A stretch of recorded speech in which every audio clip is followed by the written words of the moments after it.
Ladies and gentlemen, our webinar is about to begin. With a few minutes, please return your seats and kindly switch your mobile phone off to silent mode. Thank you.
Good afternoon on keynote speaker and participant.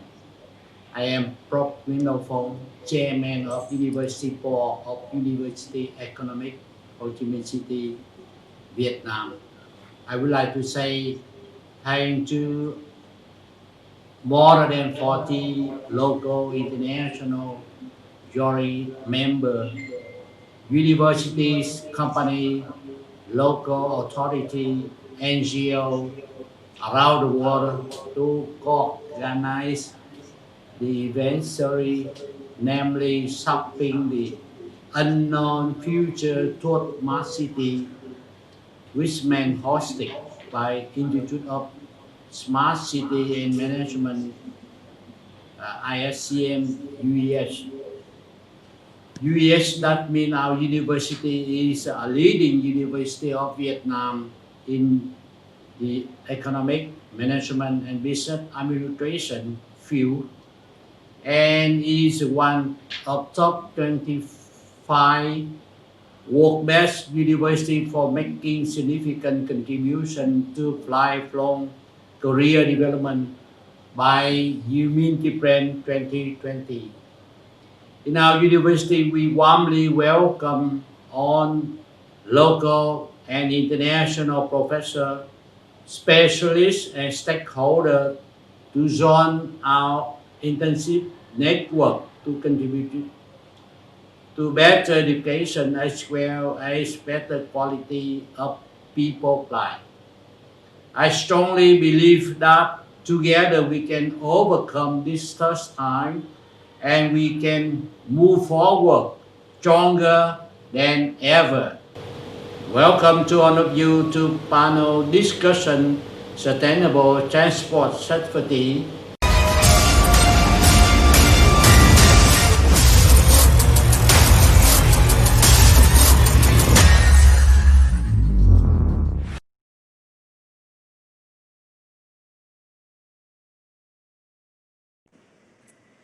Good afternoon, ladies and gentlemen, and thank you very much, Professor Nguyễn Đô Phong, for your welcome message. I am Tu Anh, the Director of Institute of Smart City and Management, University of Economic, Ho Chi Minh City. Due to the severe global impacts on all aspects of the human life in COVID-19 pandemic, I guess many people around the world are thinking how we should shape our city for the unknown future toward a smart city, for a better quality of life. How do we make our international network alive during the lockdown everywhere? And how do we contribute our experience and knowledge to global community and to each other? These webinars week are hosted by UEH, ISCM, and our Excellence Network, IMO, Hustle University, WITL, Women in Transportation Leader, in collaboration with University of Philippines, University of Technology Mara, Sario University Ateneo de Cagayan, Thammasat University, a joint effort to find answers for the above question in the most creative and effective ways. Many thanks to all of you for joining the panel discussion number 2 with the title Smart Safety Transportation. And now, please warmly welcome our active moderator of this panel discussion, Associate Professor Sela Gabay-Kian from the University of Philippines on the stage. And Sela, now is your stage. Good afternoon, everybody. Thank you, Tuan. Welcome to our panel discussion on sustainable transport safety. I hope everybody's watching. You're doing so from the safety of your own homes, and I hope everybody has remained hopeful. Today's panel discussion will be divided into 2 parts. As Tuan had pointed out, technology has become a very important tool for ensuring that we would have better quality of life. So the first part of our panel discussion will tackle use of technology in enhancing transport safety and promoting sustainable mobility. So there will be 2 gentlemen, distinguished gentlemen, who shall discuss 2 important topics on this. So the first one will be Professor Geert Wits. He's a full professor and also the director of the Transportation Research of Hasselt University since 2003. He graduated from TU Leuven in Belgium in 1991 and obtained his PhD at TU Eindhoven in the Netherlands in 1998. Geert has been responsible for project management tasks on various European and national projects, both applied and fundamental scientific research in the field of road safety, and was a coordinator for the Policy Research Center for Traffic Safety. He has served as a referee for many leading international journals and conferences in the field of road safety and transportation, and now is the advisor on the scientific board of SWOV. In 2020, Professor Geert Wits is ranked in the top 15 most productive and influential authors in the field of road safety since 1970, conducted by the top magazine in road safety, accident analysis, and prevention. To follow Professor Geert will be Hung Huang. Hung Huang is a founder and researcher at Graphic Minor Lab and Viet AI industry head. He got his Master of Science from Postech with major in computer science. He has experience teaching from the foundation of machine learning class to first advanced computer vision class with Viet AI teaching team. His main research interests are human-computer interaction, interesting, physics-based rendering and animation, and Bayesian approaches in machine learning. Ladies and gentlemen, please help me welcome Professor Geert to discuss how digital innovation and technology advance transport safety education and lifelong learning. Round of applause, virtual round of applause, please.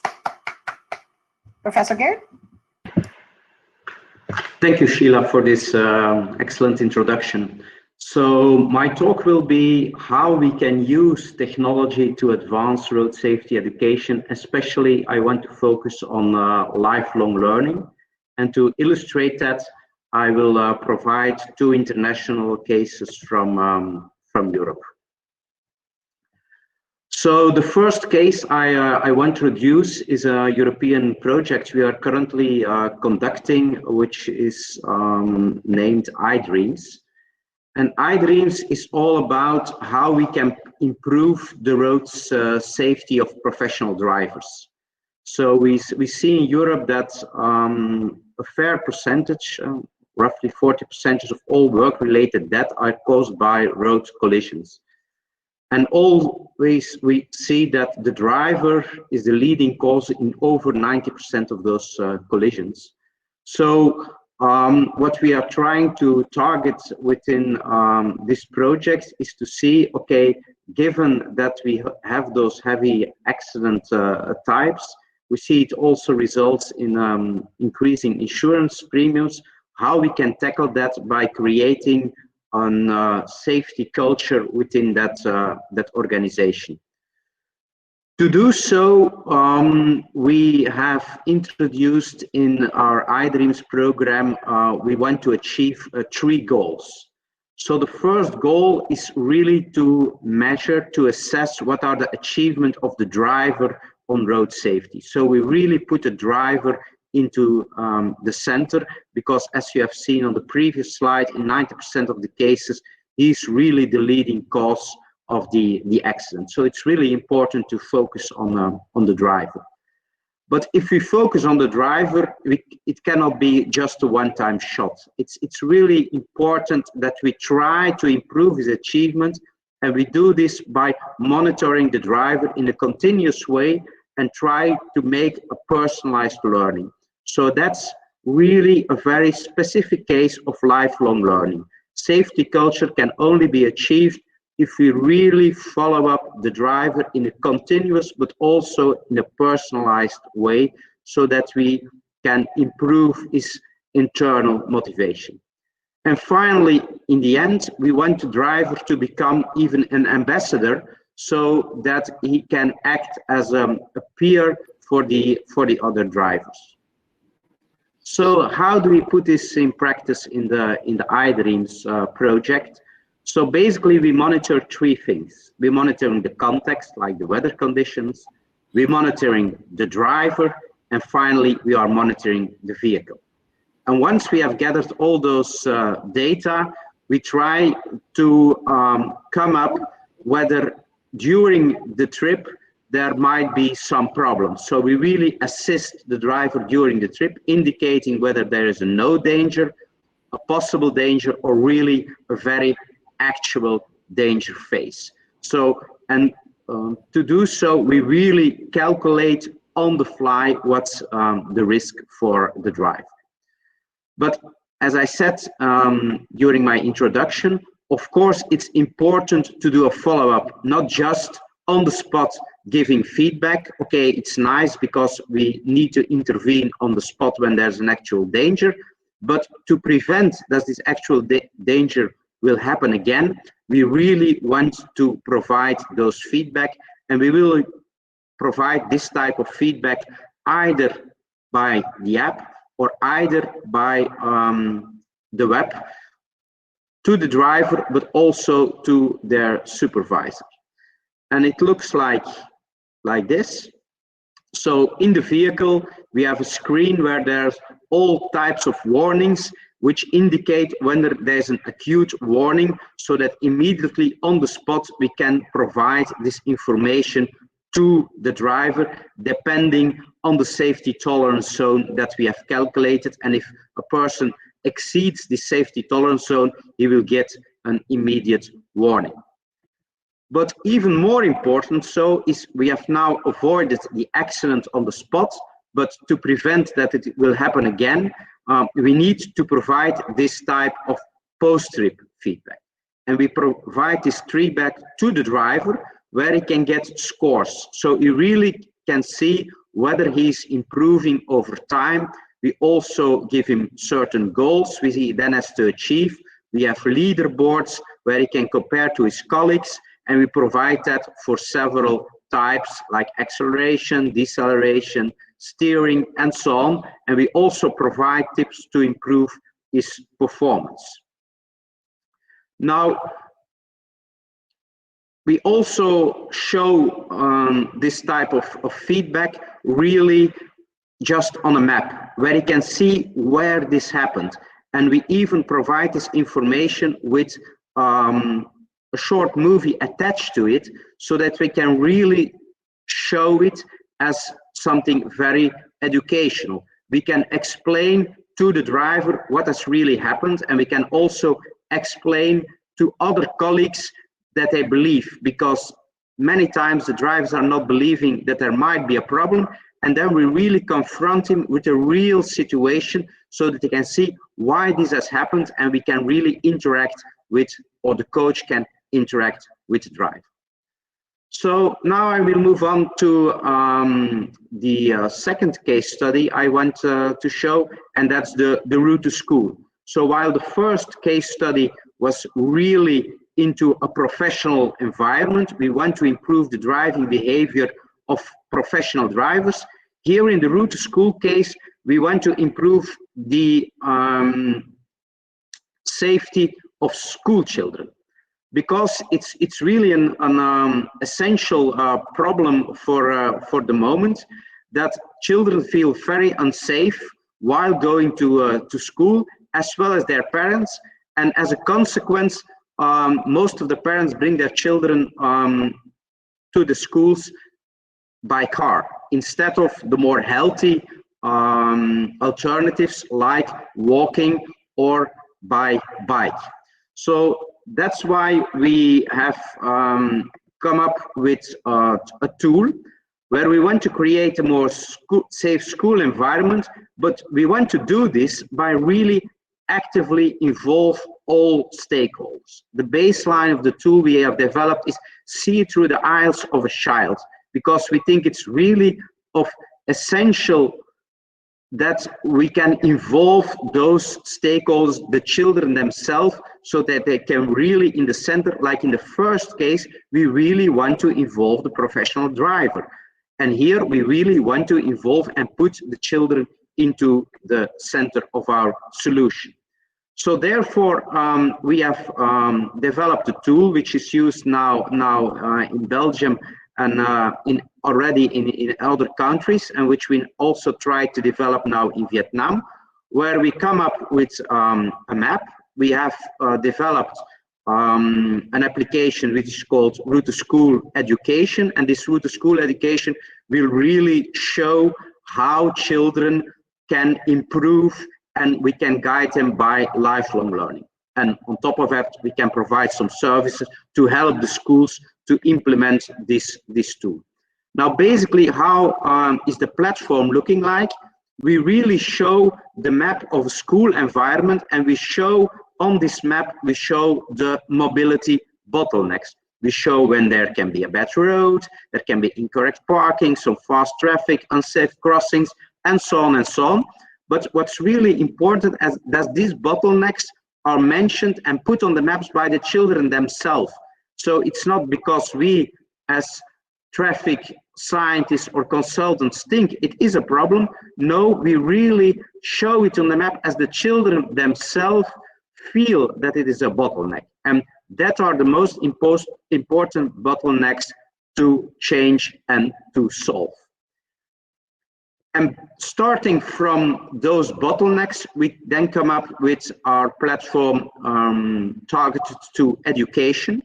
We came up with a figure, it's called Charlie, and we really, Charlie shows the children, okay, what are the real problems?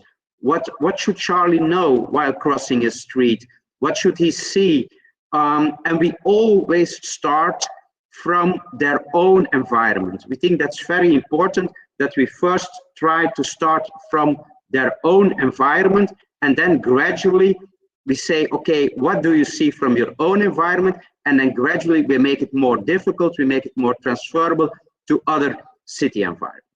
So I think that's where two case studies I wanted to present. We give them also this type of gamification so that we can guide their lifelong learning. So this was my presentation, and now I give the floor back to Sheila.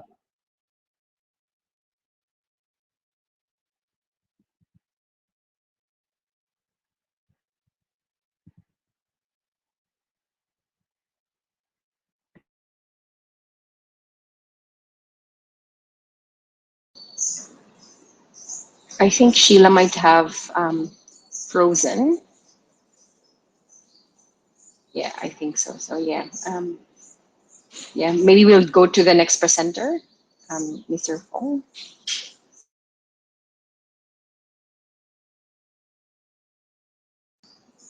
You're muted, Mr. Fong. So Sheila, would you like to say something? No, please go ahead, Pong. Thank you. Yeah, sure. Thank you. Thank you, Sheila. Yeah. Thank you, Professor Viet. So it's my pleasure to present to you a very short presentation about utilizing intelligence services to enhance the quality of transport education system. So that's a very, I think, very brief outline for my presentation. And I want to a little bit the introduction about VRI, my organization.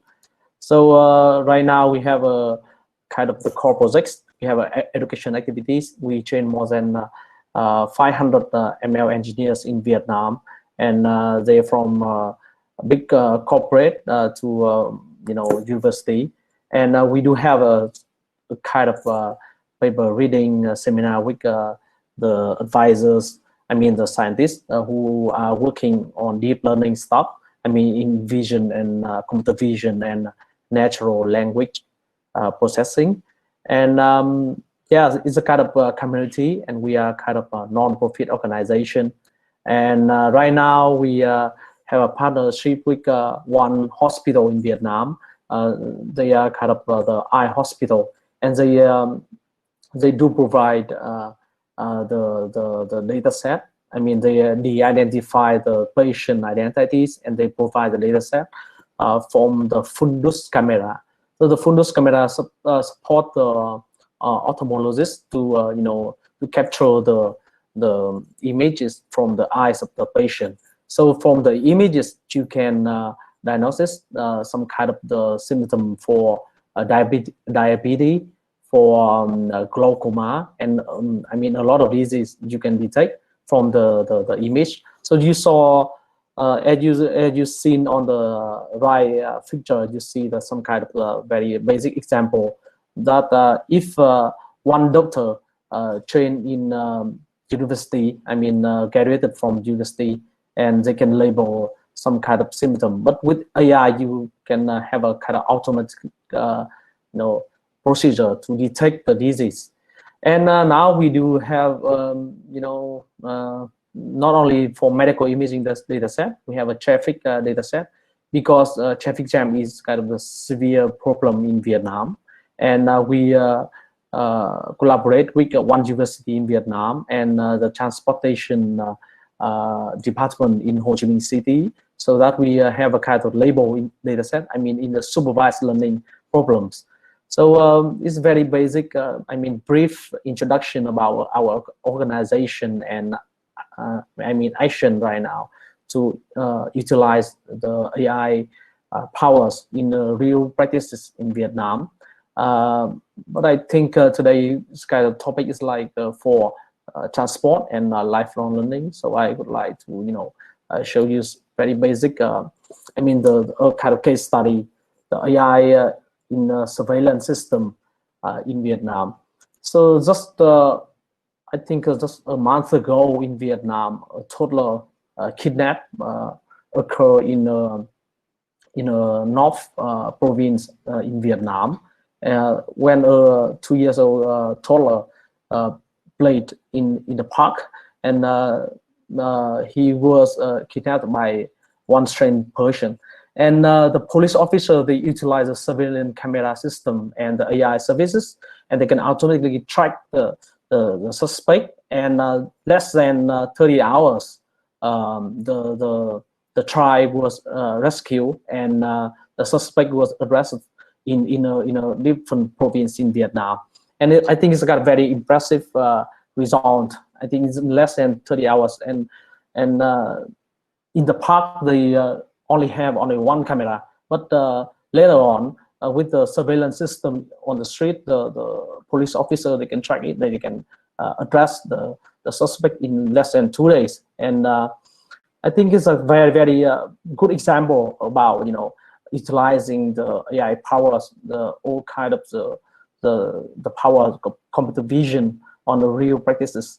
And I think the point is like, if we do have a data and if we do have the computing resources, can we do something better? So I think the classical approach is something like we rely on smart devices, and children, I mean students, or even adults, we don't understand how to utilize the power of the devices just for calling services. But in a data-driven approach, you can utilize it and you can be actively participate in the way you can contribute the data to the system to build a better service. So I think the next step for many Southeast Asian country or many developing countries, we can collaborate to acquire data to build better services. Meanwhile, we should de-identify the user identities, and we should teach children, I mean students, in a very early age about data privacy. And the next step is like we may have a kind of the platform, the data sharing platform for Southeast Asian country. And if we do have a data, we do have computing resources, we still need human resources in the loop. So we need the data scientists with the domain knowledge from policymaker and from you guys. So it brings me to the end of my presentation. So thank you. Thank you very much, Professor Geert and Pong. It's really exciting how you see technology being used to gather data so it can make people's lives better. It's also very interesting how in both the presentations, like you can see how the stakeholders or the people involved are actually part of the process. So it's really great, which brings me, it's a very good introduction, therefore, to the second part of our panel discussion, where we will talk to power women of the women in transport leadership, talking about different aspects of use of technology in improving sustainable mobility. And so because to ensure that the flow would be, would be unhampered by technological difficulties, I will now just introduce all the 4 panelists, and then if I get cut off, just please continue. Okay. All right. The first panelist is the founder of WITL, the brains behind it, is Dr. Adelina Mateo Babiano. She's a senior lecturer in urban planning at Melbourne School of Design, a University of Melbourne. She's an architect, urban planner, and transport planner by training. She teaches urban design for people and places, placemaking for the built environment, and cities without slums. Her research focuses on improving our understanding of how people interact with place to create unique challenges and opportunities for positive place-based change. I already said that she also leads Women in Transport Leadership, which is a knowledge network and is part of the Collaborative Place Agency Organization. And not part of her CV, but she's also an avid cyclist and a very devoted mother, because she needs to put that back into the presentation. The next to present is Associate Professor Masriya Mustafa, as we fondly call her, is presently an Associate Professor at the University Technology Mara. Her main areas of expertise are traffic simulation and modeling, traffic operation and control, driver behavior, intelligent transport systems, and advancement of women in transportation. To date, she has published various documents comprising of international journals and proceedings, conferences, and even chapters in books. She's also active in entering innovation competition and has won several awards. If I say what the awards are, I might take more than an hour to do so. The next to discuss this, I think our next panelist will be Professor Annabel Abuso. She was also not included in her CV. She used to be my student. I don't look at it, but she used to be my student. She's a professional civil engineer and faculty of the Xavier University Ateneo de Cagayan. She took up her master's degree at the University of the Philippines, specializing in transportation engineering, and her Doctor of Engineering degree at the Tokyo Institute of Technology. She is, Tokyo Kogyo Daigaku, she wants me to say that. She is a full-time associate professor of the Civil Engineering Department and is currently the director of the Engineering Resource Center of the university. Her current engagement includes the Cagayan de Oro City Transportation Master Planning, the Transportation Management Board, the Metro Cagayan Airshed Governing Board, the Transportation Science Society of the Philippines, and Women in Transportation Leadership. Her engagement and work sums into this motto: an integrated, inclusive, and sustainable research application of transportation engineering and land use planning, which is key to sustainable urban economics. Last on the list of our formidable women panelists, of course not the least, is Associate Professor Pawini Iamtrakul. Is that correct? Okay. Associate Professor Pawini is a Thai national. She currently works as a lecturer at the Department of Urban and Environmental Planning and Development, Faculty of Architecture and Planning, Thammasat University, Thailand. She is also the director of the Center of Excellence in Urban Mobility, Research and Innovation. Her interest is in urban and transportation planning, by considering all aspects related to urban transport, sustainable transport, road safety, public transport, and non-motorized transport. Furthermore, her expertise is also focused on integrated planning in view of integrating urban elements such as land use, infrastructure, economics, and social and environmental. I think I've actually used up more than 3 minutes, which is only the time given to me, but I cannot, in all honesty, cut the CVs of the resumes of our formidable women panelists. So therefore, without further ado, let me then call on Dr. Babiano for her presentation. Thank you. Thank you, Sheila. Okay, so good afternoon, everyone. I am Durlee. As Sheila mentioned, I am an academic from the University of Melbourne. My research lies in the overlapping areas of transport and public space. I am interested in finding sustainable ways of moving people around, and so I am a transport planner as well as a researcher. And so I have been asked to share with you today 3 points. First is the readiness of Australia to become a smart city. The second point is to share the mobility situation of women in Australia, particularly during COVID. And the third point is sharing case studies of how digital platform could support transport safety. Okay, so for the first point, Australia's readiness to become a smart city. So in 2016, the Australian government committed to the Smart Cities Plan. So this is the cover page of that plan.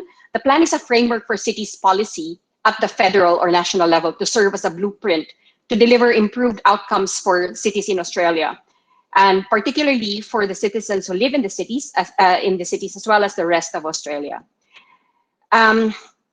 Therefore, from a policy level, Australia has created a platform to be smart city ready. So I will be talking more about specific examples later on. So on the second point,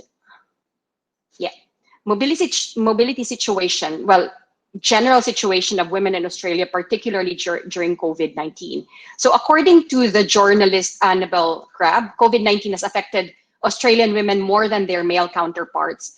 And she further speculates that women are more likely to be out of job and would probably do unpaid voluntary work during and after pandemic.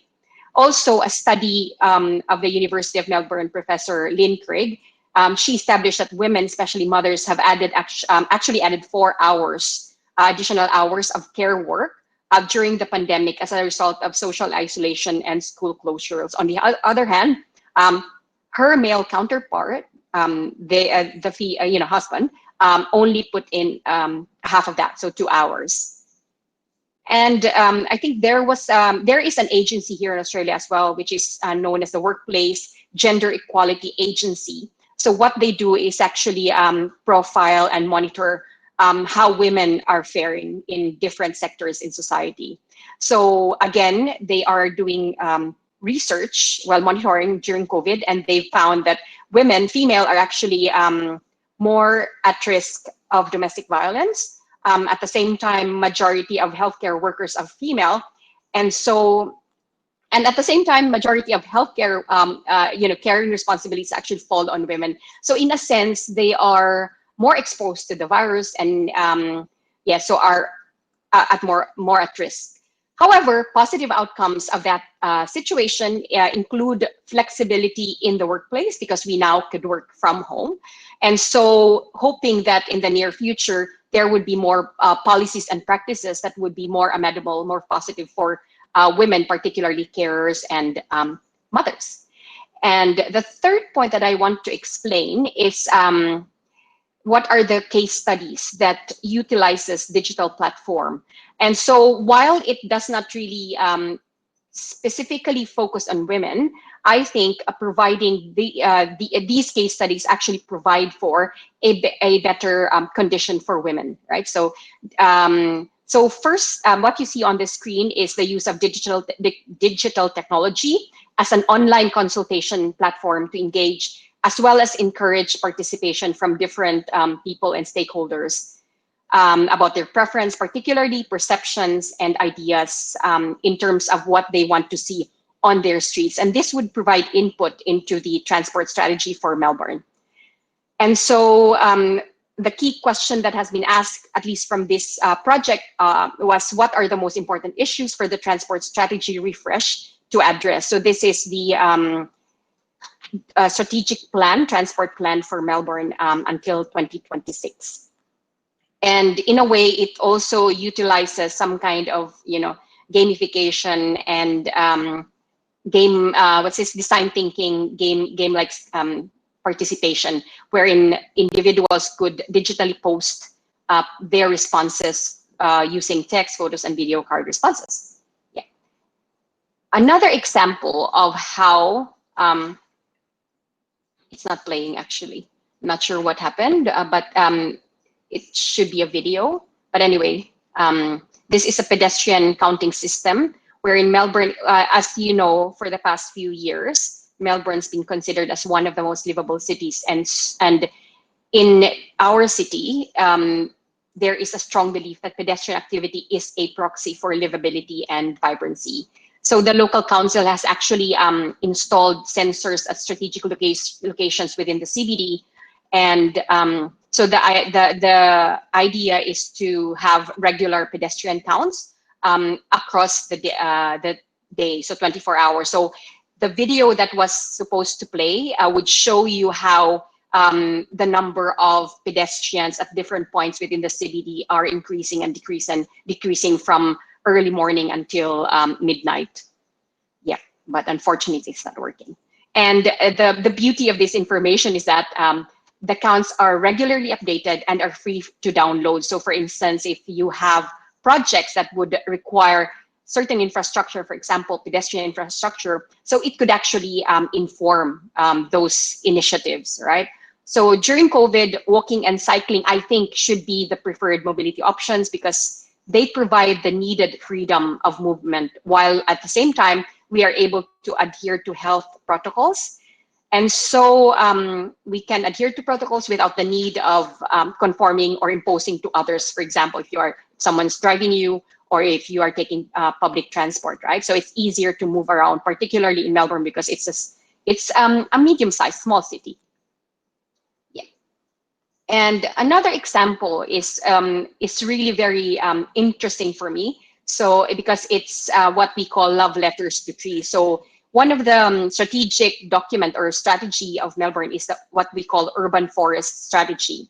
So the city of Melbourne back in 2015 mapped about 77,000 trees, and they assigned an email address to each of those trees. So the idea, so if you haven't come across the news, so there are, because the city is really windy, so a lot of trees fall down. So the idea is, because some of these trees are 100 years or older, so the idea for those emails is that if there are issues that are concerns about those trees, like falling branches or so issues, so we could report those. So instead of actually reporting those, what happened was that it has unintentionally resulted in a flood of 3,000 love letters to trees that have been received, most from tree-loving locals, but some have come from all corners of the globe. So what you can see on the, that's actually a video, supposed to be a video again, wherein how you could actually send a love letter or an email. But anyway, so these are a sample of the love letters that have been received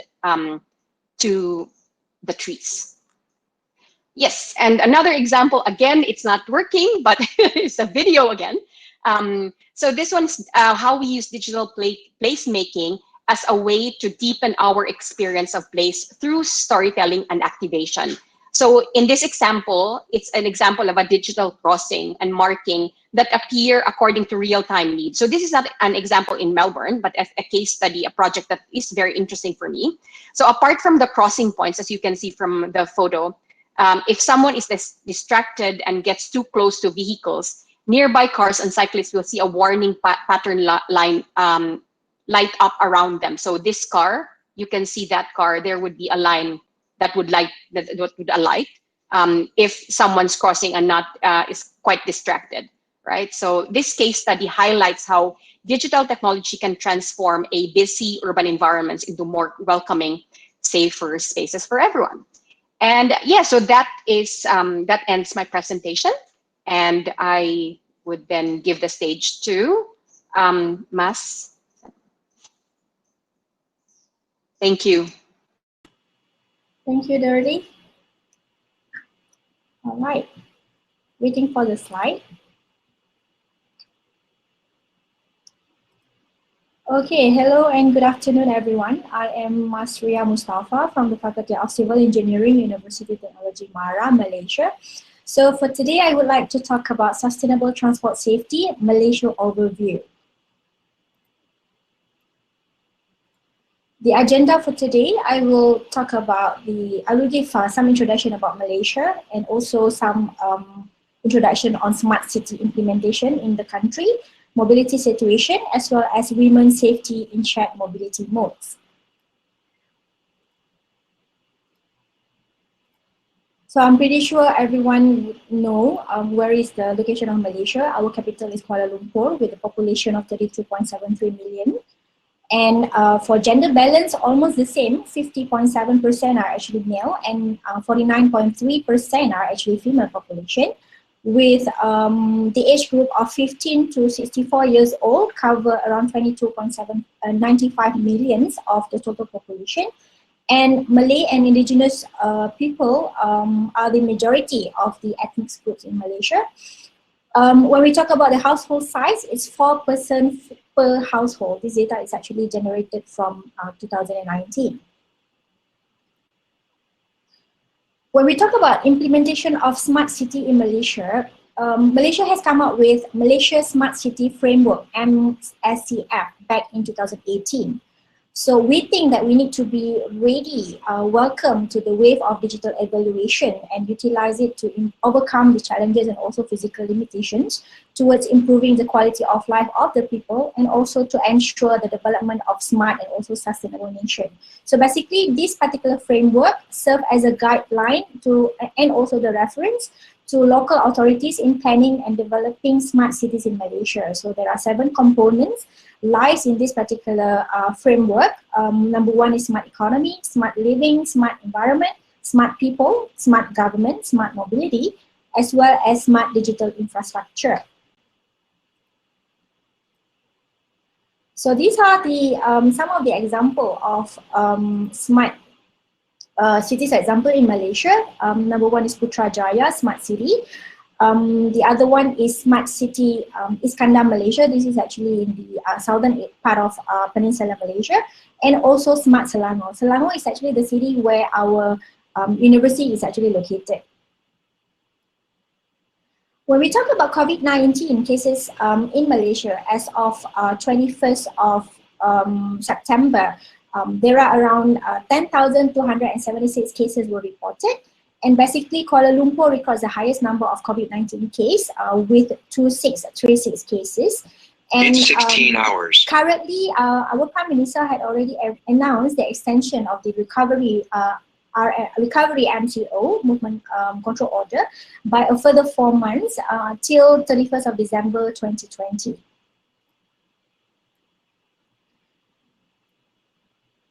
So this particular slide shows the supports of the government during this COVID pandemic by introducing a lot of incentives. So for example, economic stimulus package was introduced to B40 and also M40 citizens, and others would include public transportation, unlimited pass, telecommunication services incentive, as well as cash assistance for e-hailing drivers.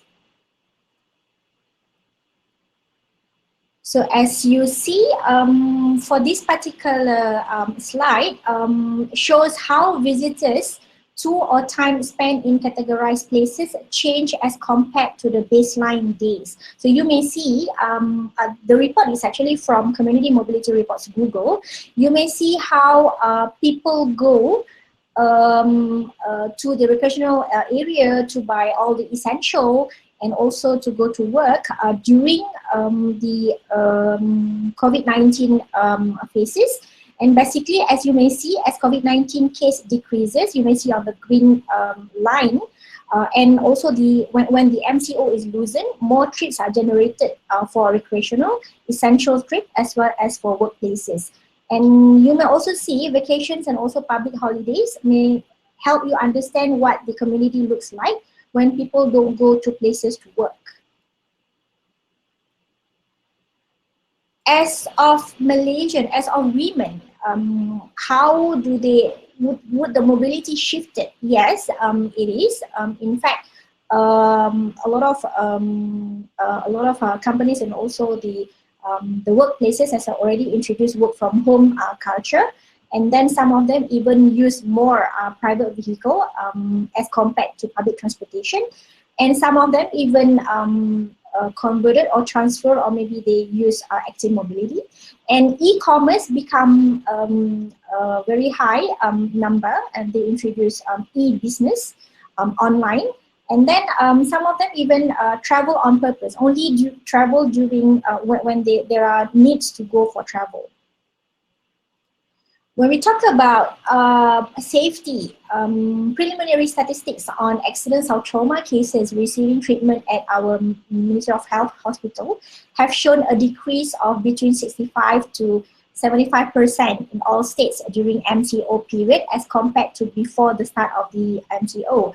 However, there was already 30% increase over the period of CMCO, as there were more vehicles on the road. So in this particular table, you may see the accident number as well as the accident rate per day. Sorry, I forgot to show the slides. All right.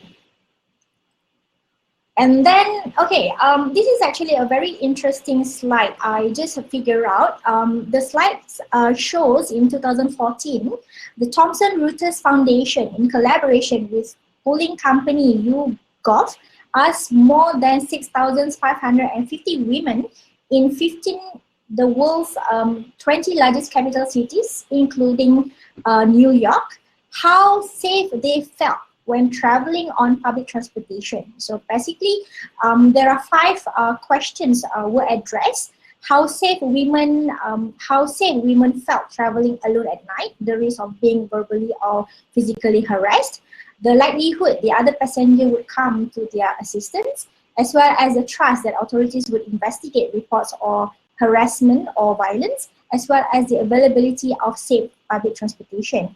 In fact, Malaysia is ranked number 8 out of 16 around the world. It's quite surprising though.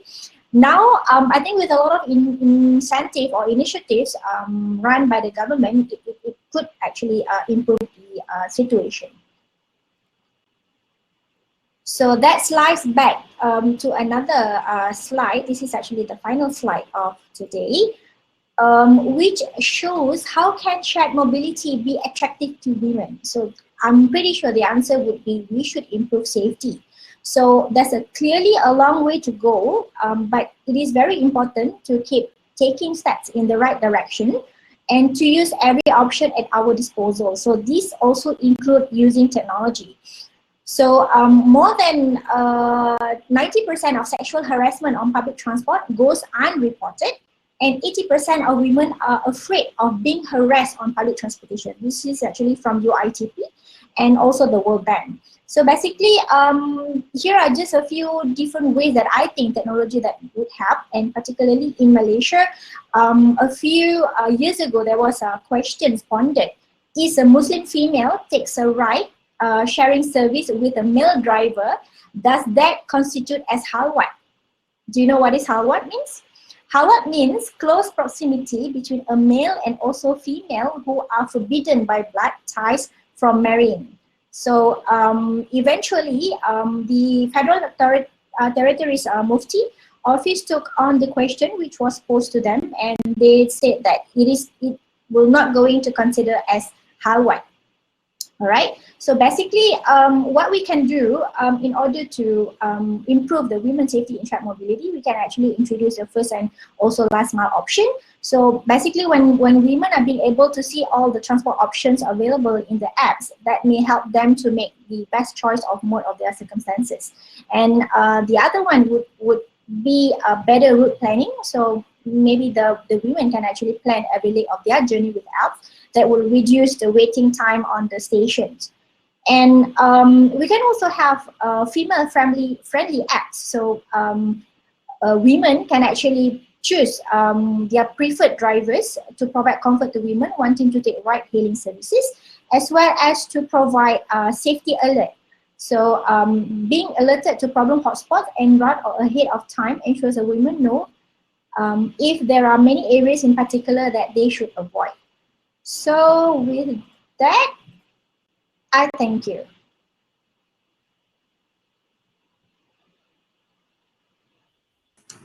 Thank you, Mas. I just want to say that, you know, in terms of, it doesn't mean that the Philippines, Manila, is more safe than Kuala Lumpur because you're like ranked from worst to best. But that's aside the point. Let me now call Annabelle, please.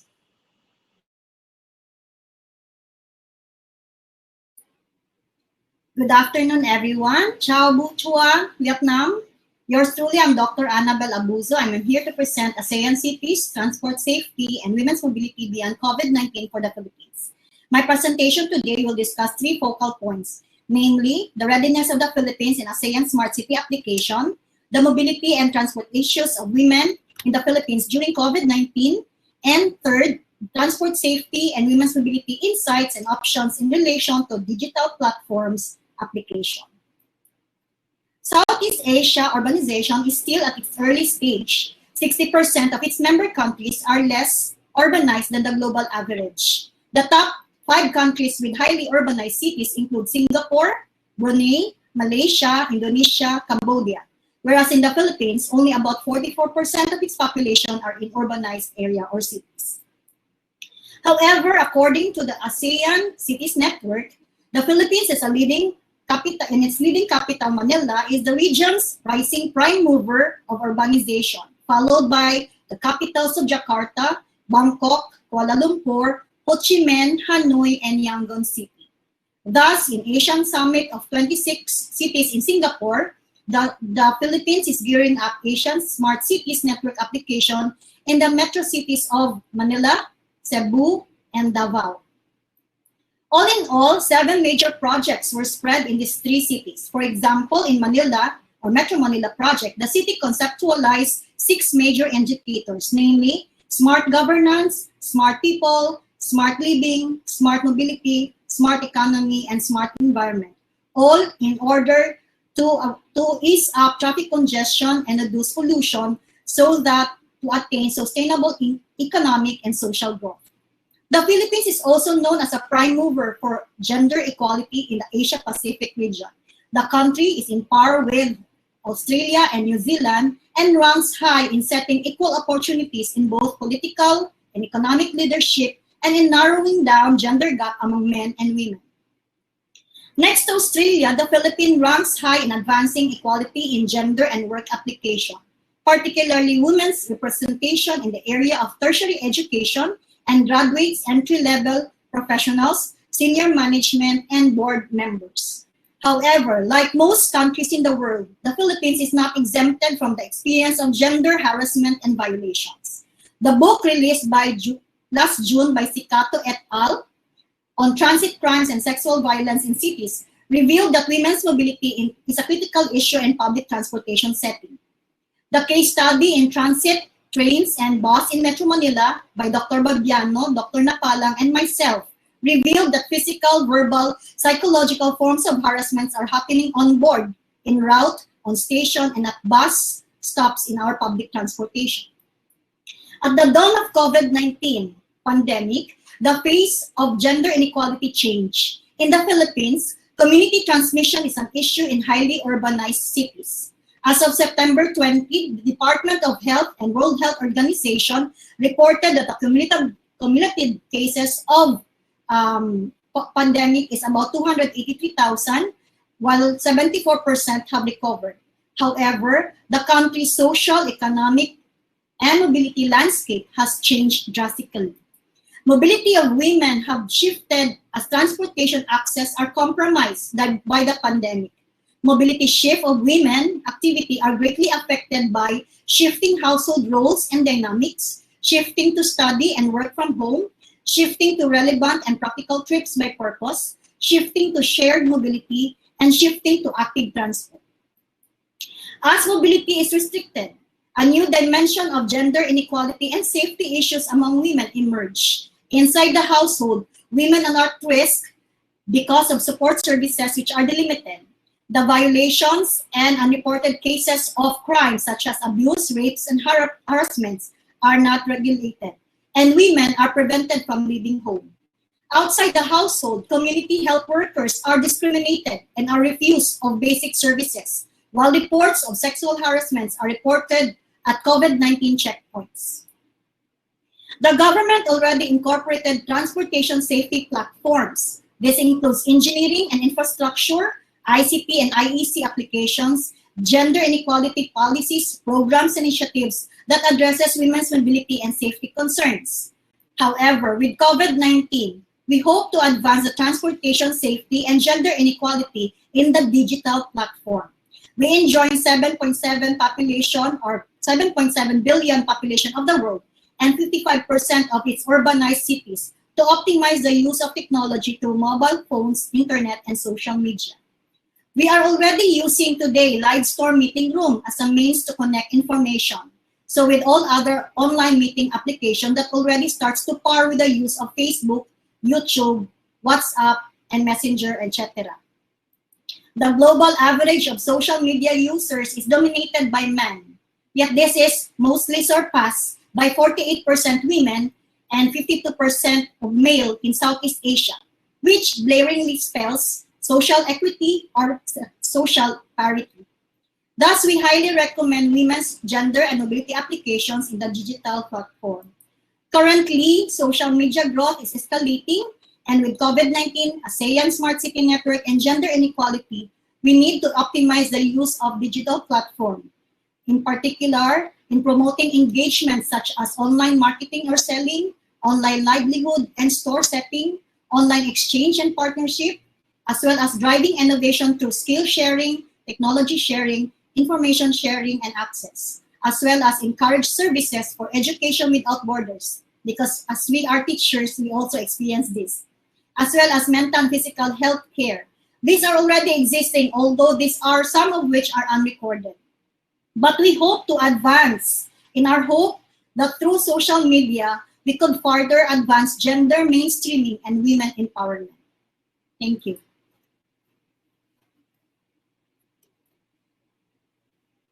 Wow. Was that just 5 minutes? Thank you, Annabelle. Now we call on Pavini. Thank you. Thank you, the moderator, and nice to meet all of you here. It's my pleasure to be here to give a talk about the gender inequality in traffic safety. Particularly, I would like to show the case study of Thailand. And the topic of today's presentation will be focusing on 3 parts. The first one is about the world and gender inequality.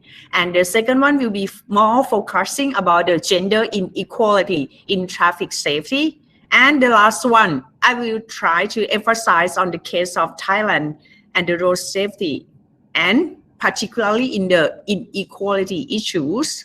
First of all, we would like to give you a big picture when we want to see ourselves as a case of Thailand. We want you to see the pattern of the women and men that we are in the different travel pattern, that mostly men are trying to travel in the longer distance with the typical pattern of the journey in only 1 or 2 trips chain solely. But in the different point of view for the women, we are about to taking a care for our child, send the kids to school, shopping, and do several trip chains in a day. That means we have a chance to and a probability to have the unrisk situation during the journey.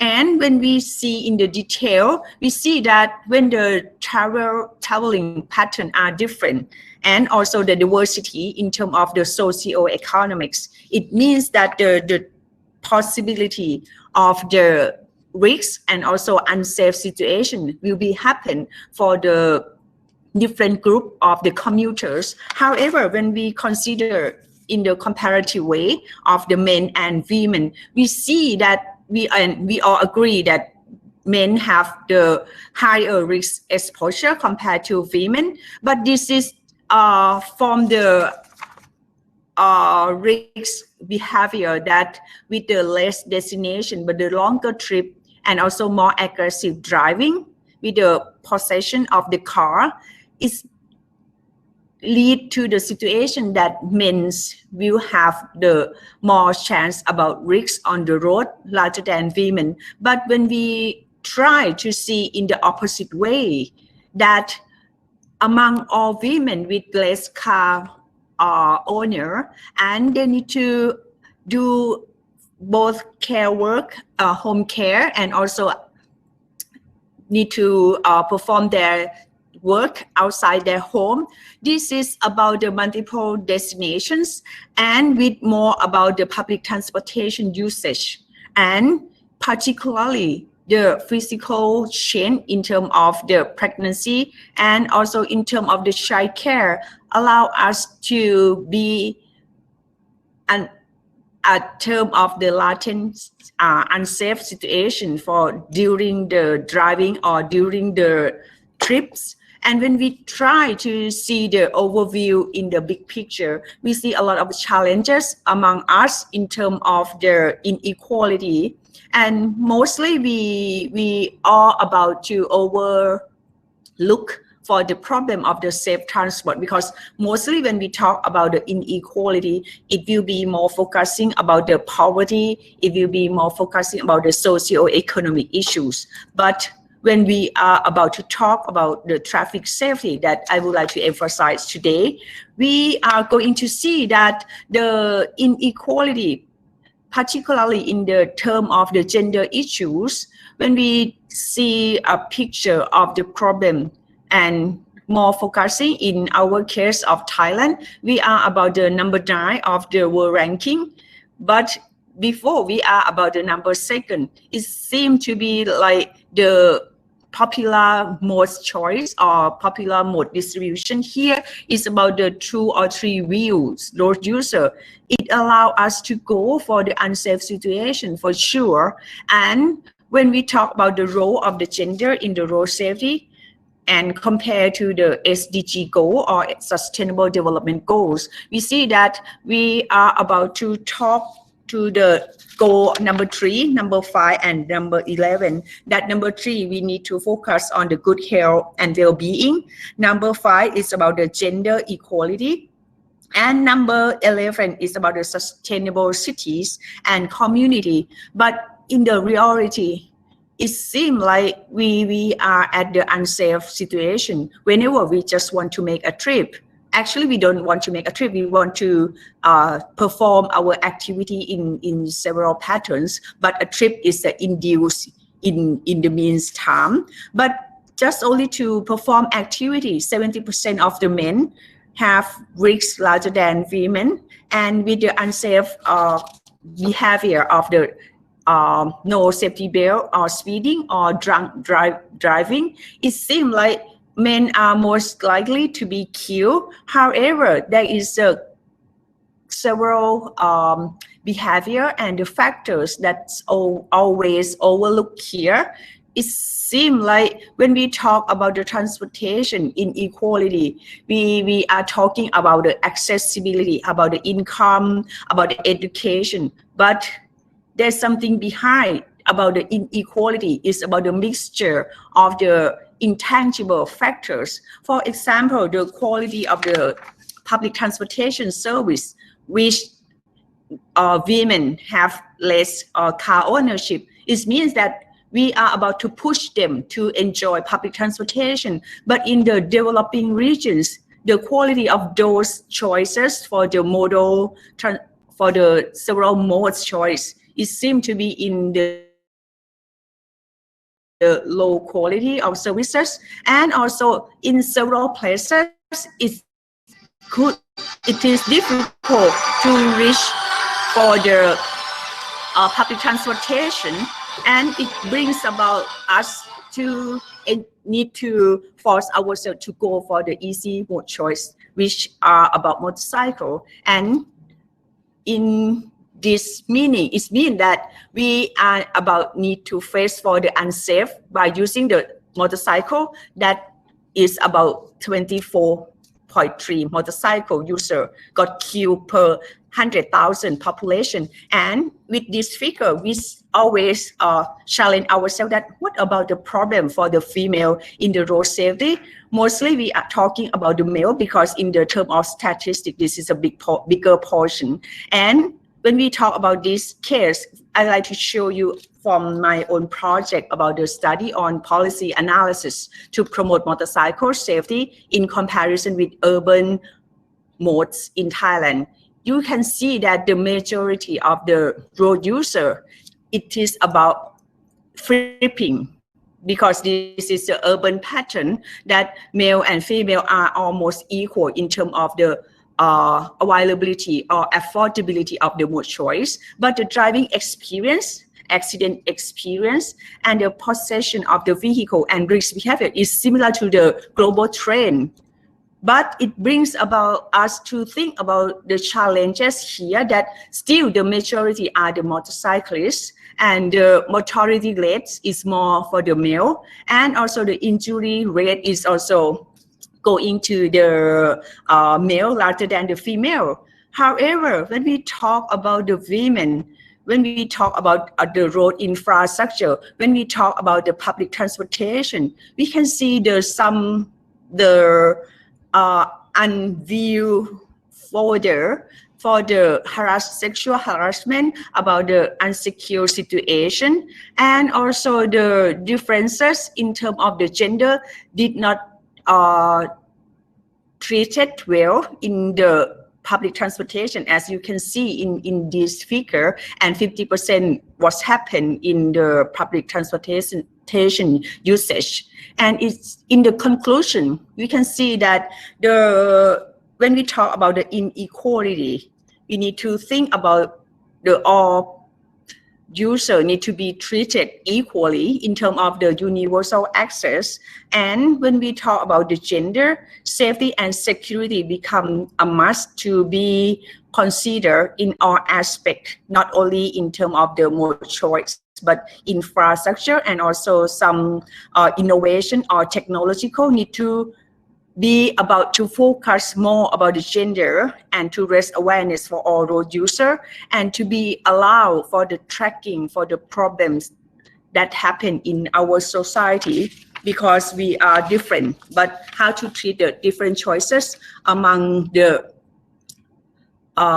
challenges in the global figure that most people always pay attention on male that largely to be killed than women, but the gender impact that when women got killed on road, what about their child, what about their food consumption, what about other behavior? It will become related to the poverty and impact to the household behavior. That is going to be the sustainability issues among the inequality. That's all for my presentation today, and thank you for your attention. Thank you very much, Bowini. Thank you, ladies. I mean, this is a challenge to actually put it all together, but essentially when you look at all the 4 presentations, it actually tackles that women, the issues of women have actually become more prominent, particularly safety of women have become more prominent because of the fact that we are in the pandemic. And also you can see that there are 2 ways of actually looking at road safety or transport safety. You can look at it from the road safety component as well as the security and safety on board transportation system. So I kind of like the idea of writing. I'm glad that the trees in Australia though have their own email addresses. In the Philippines, that's not so. Some people don't have email addresses, but no, that's probably the difference. All right, so then let me then move on. And so there's also this thread that says that we need to actually optimize the digital platform so we can actually address the issues that have been raised in the presentation. In fact, the high public transport share of women actually leads to higher propensity for being harassed because as articulated in most of the presentations, women have less access to private vehicle. It's actually the men who use it, and so they have to use public transportation. Now, having said that, can we just give the ladies a virtual round of applause? Thank you. All right, now let me just go to some questions, follow-up questions for the panelists before I go to the questions from the audience. So let me ask the 2 gentlemen who talked about use of technology, Gert and Pong. How can we, in your opinion, how can we generate lifelong education in transport safety? I know you've talked about it a bit, no? And how can actually technology support this learning process? So who wants to go first? Gert? Yeah, thank you, Sheila. Yeah, I think technology makes it possible to do a lifelong learning in a continuous way, I think, because learning is really a process which never has to stop. And of course, with classical learning, this is rather difficult. As I've showed in my presentation with the truck drivers, by providing them with a smartphone, because truck drivers, they are not at home and so on. So a smartphone is a very good instrument that they can do their learning, the professional learning, to improve their driving skills while they're resting by their customers, for example. So in this way, technology can provide this lifelong learning, and also this type of technology makes it possible to do it very personalized. While other learning is more in a group, I would say, and that's good for the initial learning experiences. But then if you really want to improve, then you need to do it in a very personalized way. And technology allows this. Technology allows that you provide them questions and tips in a way more personalized way than we could do beforehand. Thank you, Gert. And of course, the Road to School program, the kids there, they actually get to learn, right? Using the apps that you use, right? Is that correct? Yes, yes. All right. Thank you. And Pong, your opinion, your take on the matter?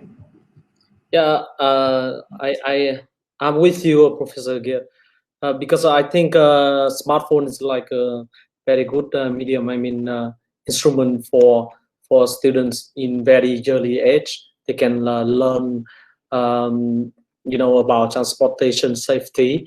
And I think the better way for them to utilize the power of smartphones, so that they can, you know, make an app, or they can make a kind of AI app in with Scratch programming language in a couple of minutes, so that they can show their application on smartphone with their friends, and they can contribute to the loop. I mean, they can contribute in different ways. And I think project-based skills is kind of very crucial for children, for students in a very early age, so that they can you know, actively contribute to the mission of lifelong education in transport safety. So even in a province in Vietnam, when I visited the Department of Education and Transportation just a couple of days ago, and many students in Vietnam in secondary and elementary school, they learn how to you know, make an application on smartphone in less than a days. And some of them, they you know, that they came up with very basic idea of recognizing the truck on the street, because in Vietnam the truck is kind of one of the most dangerous vehicle in the street. So they came up with very basic idea with you know, utilizing the camera, or they use some kind of the noise sensor to you know, detect the truck maybe from 1 kilometer away from their school. So to notify, I mean, they have a kind of you know, the system to notify other student about the truck, and I mean the heavy, I mean the big vehicles in the street for their friends. And I think yeah, this is my I mean my experience about you know, utilizing kind of technology for Thank you, Pong. And it's really amazing, because you know, AI used to just be a, you know, just a topic for science fiction, right? But it's interesting, because one of your examples was you found a child that was kidnapped 31 hours after the child was kidnapped. For me, that's a very powerful, you know, illustration of how AI can actually make. So it's no longer science fiction. It's actually now integrated into the life of people. I do have one question. You know, you have this picture in your presentation where the child was holding a mobile phone, and then in the other picture you said it's AI when they were using a watch. Was it like a smartwatch? What's the difference there? Sorry, just very quickly, because but it's just interesting. What's the difference there? I mean, the difference is like you know, previously we rely on smart devices to read news, to you know, passively you know, receive information. But think about the way you can actively contribute to the loop. I mean, you can use your smart devices and you can capture a lot of images, or you can build an app for your friends. So you no longer rely on technology. So you are the master of technology. So I think it's like, it's not like one way now. It's like two-way use of it, so you can actually feedback. Thank you, Gertan Pong. And we have my second question for the ladies. How can women support transport safety? You know, like education, even gender equality, and towards more freedom for women in mobility, enhancing transport safety? I'd like to ask Durley and Annabelle on this one. So how can women support transport safety? So I think it's a very good question, Sheila. Thank you for that. So there are different ways that we can that women can support transport safety, and I think number one is understanding to advocate for gender sensitive transport policy, because we are the ones experiencing transport. And as a primary use, as a female user, we have to, you know, feedback how we experience transport and how does transport impact on our behavior, on our emotions, etc. So for instance, a lot of women in the survey that we have conducted felt really unsafe during evenings, and their reaction is they don't actually go out or take public transport during evenings. And I think that's not a correct reaction. I think it's about advocating and calling out that there is a need for the system to change.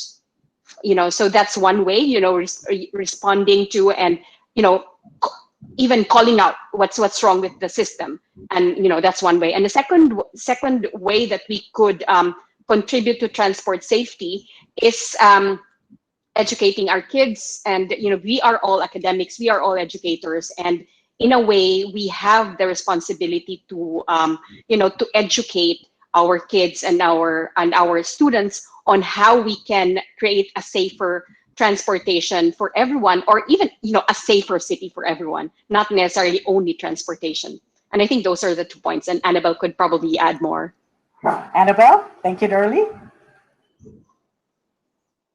In addition to Dorley, which I would really agree with, highlighting that we are faculties and academic personals, I'd like to highlight 3 items. First, in education. Second, the use of technology. And third is empowerment and mainstreaming gender in the digital platform. First, related to education is because some of us now are using the internet in terms of our lectures as well as our teaching in class, not just for the primary or until the tertiary level and the graduate school. And for that, we need to educate and share the issues on transportation safety online, and also empower people to address these issues in terms of maybe policy and governments that is in relation to the current situation with COVID-19. Second is we have to highlight the use of technology, because technology is the prime movers of everything today. People are restricted to move out. And so we have a certain issue in relation to reduced mobility. But we can highlight gender mobility online. And we can also highlight how we can improve effectively or optimize effectively our actual transportation on the outside using the the mobility platform in the online digital platform. And by that way, we can share, especially for women, how they could manage access to, for example, trip purposes and travel behavior or travel time and delay through the online platform. And for that also, it should be the government's initiative to look at this as an opportunity to advocate for technology and mainstreaming technology with the current situation of COVID-19 and the issues of women and transportation safety. The third is related to gender mainstreaming and empowerment. I made mention before the issues of women inside the house and outside the house a while ago.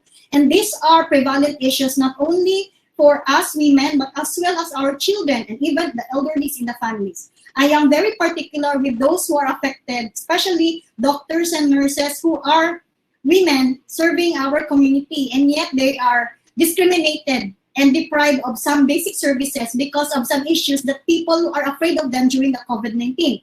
And therefore, their mobility is not just restricted, but their mobility to serve the community is also affected by discrimination. Thank you. Thank you, Annabelle and Dorley. It can be seen that what we're saying is that if we feed back our experiences, to the system itself, then we're able to improve the system. We're able to increase awareness. Dorley, Annabelle, and myself, we all studied in Japan, and for me, this is something that's amazing about our professors. The Japanese children are taught at an early age to be visible when they cross the street, right? So that's why Mas is wearing orange today, because it's all about visibility when you're on the road. So that's why the Japanese children are actually taught to raise their hands when they cross the street, right?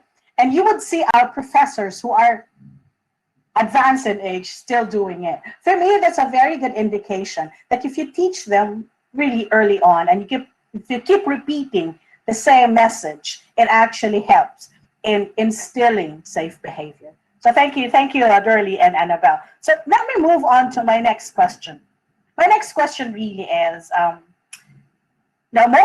in fact, Pawinia actually discussed this earlier about, having the women and the men have different travel needs, all right? And so therefore, knowing that, how can we then integrate gender issues to foster women mobility and promote freedom for safe and equal access to mobility, considering that, you know, these are different, that we have different travel patterns. So who will start? Pawini? Mas? Who will unmute themselves? Okay, Pawini, go. Go ahead, Pawini. Yeah, please go ahead. Please unmute. Right. Okay. Yeah, sorry that maybe give about the introductory about how to be integrated gender into the smart mobility. As we have seen already that we have quite insufficient reliable data, especially the gender disaggregated of the road safety and accident statistic. It's more about to understand behavior, because when we talk about the road safety, it's about system, it's about human, it's about vehicle, it's about the road infrastructure, and it's about the speed. How all elements or the explanatory variable related to each other to have the better pictures for the gender issues here. Probably it's still underreported. But if we can introduce a kind of the more reliable technology or the innovations to link between human space and see its interaction. First of all, it will allow us for the data collection to see both gender, male and female, that are different. Before, it's quite difficult to quantify it, but with the high technology of the AI, this will allow us to get the data collection and to see both pattern and behavior that also link to the risk behavior. And later we can get the predictive model or any related issues to tackling with the problem and bring back to the design of the road, design of the vehicle, and also design for the policy and the measurement with this instrument installation, and also introducing about the smart mobility and smart living all together. Since when we have the smart CCTV, it will allow us to understand both for the security and also for the safety, and that will lead to the sustainable development. That is my perspective. Thank you. Thank you, Pawini. So it's like feeding data so that we can, using data so we can do smart mobility. Go, Ras. Okay, so maybe I can add on. I actually agree with what Pawini had mentioned about the inclusive data, something to do with data, because the thing is we need to recognize the women's model share and also collect gender inclusive data, because it's actually very important, because we should understand how women and men use transportation system, public spaces, cities differently. And questions, interviews, as well as methodologies can actually capture this. The other strategy would be to mainstream gender in city planning. So basically, this is something related also to the point pointed out by Dr. Annabelle. I would like to emphasize here, in the late 1990s, cities like Vienna have already mainstreamed gender in their city planning. So basically, there was one housing project, they call it as Women Work City, included courtyard with play areas that would allow parents and children to spend time outdoors without having to go far from home. So the complex was also located very close to public transportation services so that they can actually, the children can actually go to school and work easier. And then the other strategy would also be empowering gendered city planning at higher education. Basically, this implies that our higher educational institution will need to equip themselves and their students in understanding the physical and also social dimensions of how our cities are gendered. So basically, maybe this is very suitable for Dr. Durley because she's a transport planner. And then we also need to spell out women's safety concern in transportation. Basically, do not pigeonhole women's concern while pursuing gender-blind urban development. We can also voice out the information by having women's organization of transport and urban planners to work together, so that planners and women's can address the physical and also social aspect of gender in city planning and also transportation system. So I think that's all about the point. Thank you, Mas. It's very interesting because, like Pawini is saying, we need data so that people are aware that these are actually the concerns of women when we do urban planning and mainstream it in. I like your phrase, gender blind urban development, no? Because that's actually what it is. But you know, mainstreaming for me, mainstreaming is really good, but sometimes, but most of the time, it can become difficult because not a lot of people actually acknowledge that, you know, there are gender concerns when we do urban planning. So that's in the same way that accessibility for people with special needs are not considered. All right, thank you, Pawini and Mas. So let me go to my next question. Of course, because my question is sorry, it's raining, it's stormy here. It goes from Malaysia to the Philippines. It does. It's coming soon, so we need to finish soon. Anyway, all right. My next question is how. So then I would have to direct this to the two gentlemen, but I will get a lady's perspective later on. But the gentlemen, how do you think can men contribute to the advance dialogue on women on gender parity in transport? I think I asked this in the light of what Mas had earlier said, that there are gender-friendly applications. So, you know, you guys are involved in technology. So how do we do that? How can men in general contribute to gender parity, to the dialogue of gender parity? Who wants to go ahead? Go. Geert?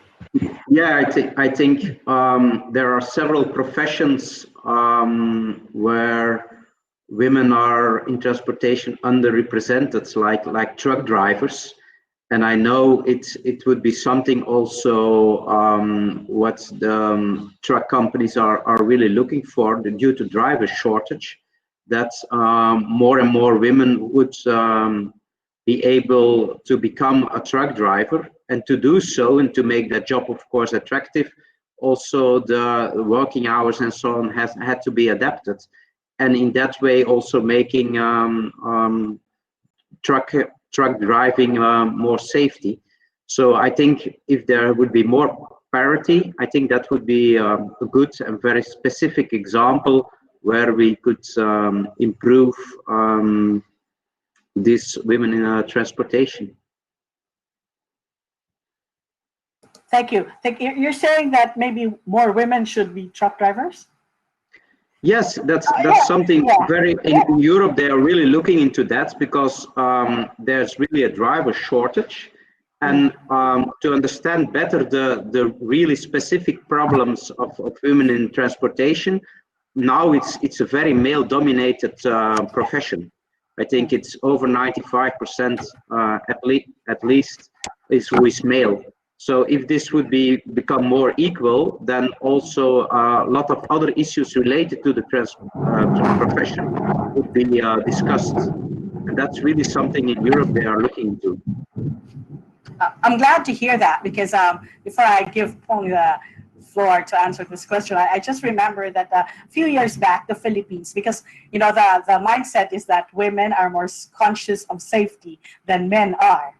So a few years back, we hired, well, the one agency in the Philippines hired women bus drivers, but it was not sustained. So most likely it was just because it was a fad at the time, but it has to be sustained. You know what you're saying, it has to be sustained by policies as well as even enabling environment for the women. Like, you know, if you talk about truck drivers for women, even thus pit stops should actually have, you know, gender friendly facilities, right? Pong, what's your take on this? You're muted, sorry.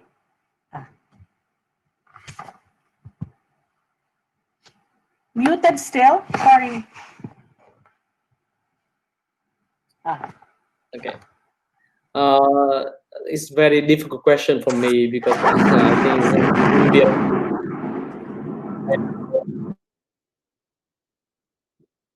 Male drivers dominate. I mean, they dominate vehicles in the street, and how to advance the dialogue for gender parity in transport. I think it's all about education. It's all about the rights to access the data, so that women can access data about transportation, about the safety, condition and everything. So so the right to access the data, so that more policy makers can be women, and they can make a kind of good they can support both women and men in terms of transportation safety. So yeah, so it's kind of my yeah. Great. So that means that you need to have. This is great because I'm going to ask Durley. She did a study of the involvement of women in transport policy making. Anyways, so that's great because you're saying we need to have more women so that they understand policy making that are geared towards women. Durley, what's your take on it? How can we improve the dialogue on gender parity in transport? Yes, thank you, Sheila. So yes, this issue, as most issues, we need to really think about how we can partner with each other. So men are really our partners in terms of advancing this issue of gender parity in transportation. And so I think the role of men is really critical in this instance. It's not just our problem, because we have the same motivation to have better and more inclusive cities, better transport to support a better, more inclusive city. So in a way, really the end goal is the same. And so if there are challenges that would serve as a barrier towards that goal, should be addressed by both men and women. And one of these barriers, of course, is gender disparity, the lack of gender sensitive transport, and the discrimination, the harassment that we women are usually encountering as we use transportation. So in this case, I think there are several programs already in place wherein men could actually support women in our advocacy for better transport for all. And so one way, I think, very important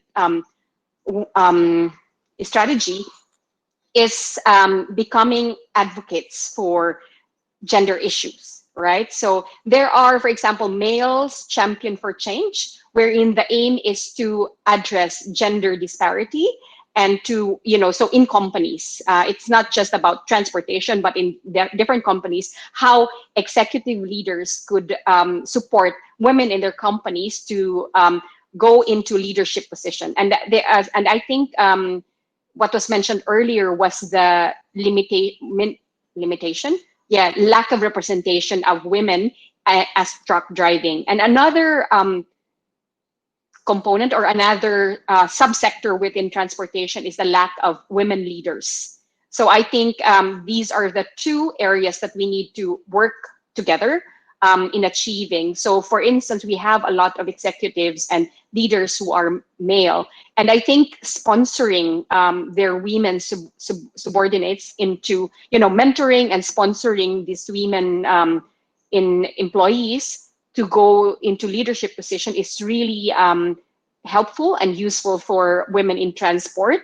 And I've mentioned this because there is an issue about the pipeline. So there is no issue about the pipeline, right? So there are a lot of women going into transportation as a discipline or as an area to study. But the challenge is really about the leaking pipeline. So, you cannot even go further because it's leaking already. So women are already, not pursuing transportation for one reason or another at that entry point, or unable to advance. So again, and yeah, so champions for change, sponsors, and I think also men could be our listening partner, right? Because I think it has to be the aim for, or the advancing for gender parity is about listening as well. So we have to be both good listeners, both men and women, and also being aware and being conscious of the issue, and also understanding what our skills are, or what our capacity are in terms of advancing or helping out, address the issue of gender parity. I think I've said enough. Thank you. Thank you very much. It's very interesting. It actually just means that we need to talk to one another. We need to understand one another and be open to the different needs, the different concerns of women. I guess that's just it. We hate to see that, when you talk about gender equity or equality, it's actually like, people say it's like male bashing, but that's not right? It should be an open communication and discussion between men and women, because after all, it's all about having better communities and better societies, right? So thank you, Durley and Pung and Gert. Final question, but ladies, you just have 1 minute, because I need to ask a question. There's actually a question here okay. So ladies, in 1 minute, how else can modern technology help bring women's voices up? It does not have to just be in transport. It can be in other areas, but technology by itself, how can it help, make women's voices get heard? I'll go from, who goes? Who's gonna go first? Oh, Annabelle, because she's raising her hand. I'll just follow up this question, some sort of aligned to the query a while ago related to parity of men and women. I'd like to stress that the technology should be again enhanced and advanced, and then opportunity for information will be carried out not just on the actual, but as well as with the remote or online application. So in terms of transport safety, COVID and beyond, one, I would agree with Dr. Gert that equal opportunity in the transportation sector, or even equal opportunity in any form of profession. Right now, our issue is with COVID-19, women who are working as doctors and nurses, or even volunteers in hospitals, have issues related to discrimination. And that's one issue that we have to look at. And technology certainly would help if we can mainstream this information and share it to our government, so that policies as well as programs will be given or addressed and advanced for these concerns. Second is, we have to use technology at an optimum level. Like, we have to look at data mining information, or even use empirical data analysis that will streamline the issues of women against men, or the issues of both sexes, in terms of understanding what is really the concern of women when it comes to this matter. Because sometimes men's perspective is different from a women's perspective, and sometimes the sensitivity about women's needs is not easily understood by men. And for that matter, any form of safety, or even any form of gender grievances of women or issues, are sometimes set aside because these are not clearly understood. I would agree with Durley. We have to listen. Listening is part of advancing our need and creating solutions to that needs, and technology certainly helps. The third is aligning our infrastructure, our planning services, and even our ITCs and ICT applications with gender sensitivity. Sometimes we just put in place infrastructures, IEC and ICT, without considering how women will perceive this. And for that matter, that's the reason why women become sensitive of sharing information, because there's no room for them to be heard, in a sense that sensitivity is first and foremost addressed. Issues like harassment at home or harassment on the road are sometimes are curtailed because of some values, some traditional culture in our community, which are not laid bare, because women cannot share this because there are certainly considered as taboo. And yet our infrastructure, our applications are too manly in form, and it's not even sensitive to the needs of the women, where we can share our need appropriately and sensibly. Thank you. All right, so that's more than 1 minute, but that's right. 3 points, so that we can use some technology. Let me just restate my question. How can technology raise women's voices, not just in transport? Winnie, what's your take on this? Thank you, Sheila. In my point of view, still I concerned with the technological adoption to allow us to understand more. Actually, understanding is about listening in the same time that some group of people or some situation could not voice up. And also with this understanding, it allows us for the assessment, for understand the sensitivity, since the gender issue is quite sensitive in some certain area, and also to voice in terms of the communication in the digital platform. The data can allow us to be shared, to be understanding, and to be connected to all group of the people. And at the end, we can go to the final solution in the meantime to do the modeling and get the improvement of the infrastructure services and also spaces. And this may allow us to have the social inclusive design in terms of the guideline. I think at the end we're gonna have some standardized to be understand, share, and accepted among all group of the people, not only men or women, but it will be equality for all. That is my view. Thank you. All right, thank you, Winnie. That means that we use technology that's actually useful for all genders. Tuan has said we need to wrap up soon, so I'm just gonna give you 1 minute each. Tuan, just give me 1 minute each for Mas and Durley. All right, thank you. Mas, do you have anything else to add in the use of technology? Basically, have you heard about Siri? I think for those who use a new iPhone would have this voice activated feature called Siri, and she's also a she. So should we consider Siri as brilliant or sexist?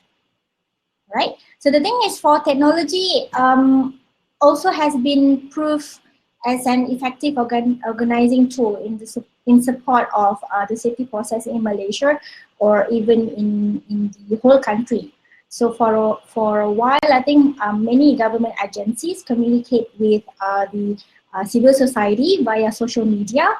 For example, using FB, Twitter. So basically, this kind of communication would benefit women, because somehow we can actually organize and strategize to engage with the government or to the one that we are going to engage in more productive way, which also allow for a conversation.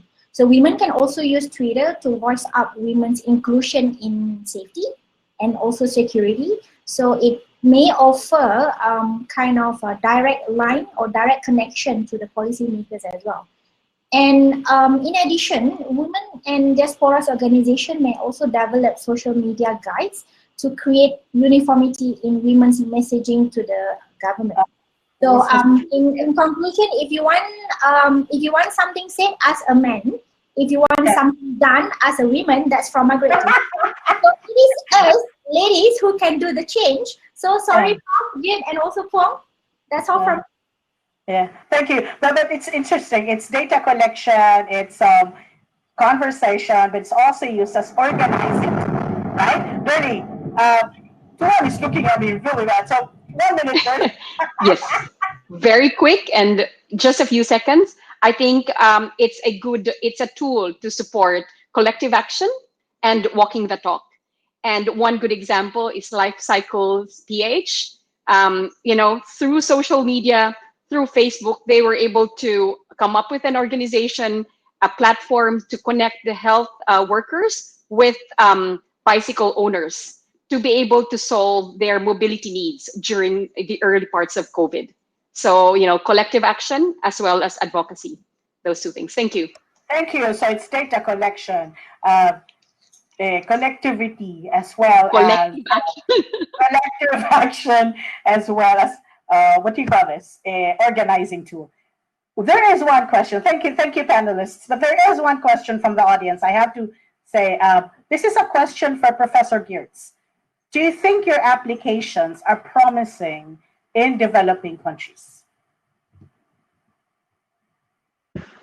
Yeah, I think the same issues really arise in emerging economies as we have in Europe, as also my colleague on the panel has presented on the AI. There's really a lot of advancement also in emerging countries. So definitely, and that's what we are trying to do, for example, with the Route to School together with Twin to An. We try to already implement this type of application. And also the iDreams, we have heard that there's lots of distraction also by driving for truck drivers when they go Ho Chi Minh to Hanoi and so on. So this type of application, I think also they can be applied in Vietnam. Thank you. So thank you. And there's no other question from the audience, but I'd like to thank the panelists. It's very interesting that you can see how technology can be used to improve people's lives. It used to be that when you talk about technology, they use it like people isolate themselves from one another because they're so engrossed in their technology. But this panel discussion has shown us that technology can actually be used to connect to one another, to gather data, for organizing, for collective action, and even for adaptive applications that cater to the needs of both men and women. And with that, I'd like to thank the panelists. Can we give them a virtual clap? All right, and now we'd like to call on Tuan. Thank you. Okay, so thank you all of the panelists. Thank you, Hirsch, Delhi, Mas, Anna Bobet, Bavini, Mr. Phương, for your sharing very interesting topic, and also very wonderful moderator, Sela. And thank you very much for all of the participants. We still have the next two webinars for tomorrow with the topic innovation approach at 2 p.m. and also another webinar with the campus planning toward the satellite city on 6 p.m. on Friday. So I hope that you can join to the fan page ISCM and you can get more information. And one more time, thank you very much for all of your contribution and join us in the webinar. Thank you very much. Thank you, everyone. You keep safe. Thank you. Bye-bye. Bye. Bye. Thank you. Bye. Yeah, bye.